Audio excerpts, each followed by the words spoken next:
Și acum o jucărie din fosta URSS.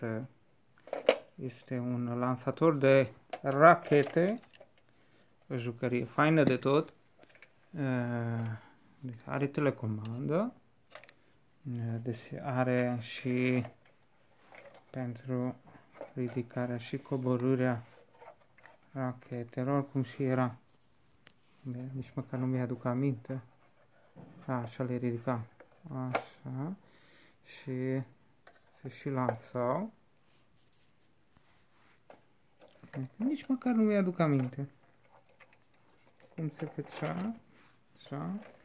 Și avem și mașina din față. Deci este un vehicul pe șenile. Partea pentru baterie este înăuntru. Deci se ridică capacul ăsta. Este una din seriile mai vechi. Se vede după telecomandă. Dacă vedeți această telecomandă, să știți că toate seriile respective sunt mai vechi. La tancuri și atât la aruncătoarele de rachete care au altfel de telecomandă sunt de la seriile mai noi.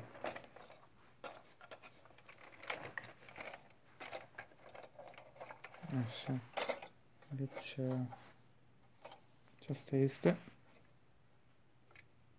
aruncătorul de rachete. Vedeți cum se ridică. Și se lansau spre apăsând partea din spate acestui buton. Deci se lansau atunci și zburau.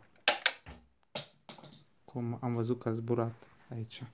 Deci, aruncătorul de rachete din fosta URSS.